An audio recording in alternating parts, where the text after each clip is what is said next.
తాకట్లో ఉన్న మీ బంగారాన్ని విడిపించి ఆ రోజు ఆన్లైన్ రేటుకి కొంటాం. Sharma gold company. మీరు చేస్తున్న అన్యాయాలు గాని అక్రమాలు గాని అరికట్టాలంటే సంవత్సరం చాలడంలా. ఎక్కడ చూసినా దోపిడీ, దొంగతనం. మీరు చేసిన అన్యాయాలు అట్లా ఉన్నాయి. ఎక్కడ చూసినా కబ్జాలే.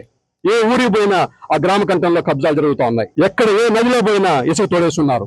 అది చాలదన్నట్టు పొలవమని ఇవాళ కూడా ఇప్పటికి కూడా రైస్ స్మగ్లింగ్ గానీ ఇసుక స్మగ్లింగ్ గానీ అవే చెప్పా పోలీసు వారికి కూడా.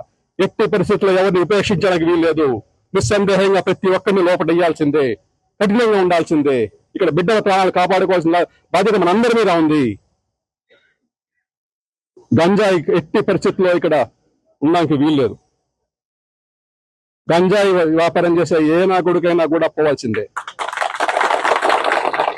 చాలా వాటిలో రోజా వాళ్ళ ఫ్యామిలీ ఇన్వాల్వ్ అయ్యింది, అయినా ఉపేక్షిస్తున్నాం. కానీ గంజాయిలో దొరికితే మటు ఎట్టి పరిస్థితుల్లో మెడ ఈడ్చుకొని లోపడేస్తాం.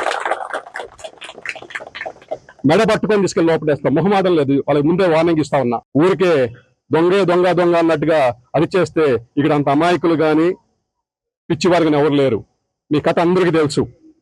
మీరు చేస్తున్న అన్యాయాలు గాని అక్రమాలు గాని లూటీలు గాని పంచుకొని తినడాన్ని గాని అవన్నీ మీరు చూశారు విసిగిపోయారు. కాబట్టి 45,000 ఓట్లు మెజార్టీ ఇచ్చారు.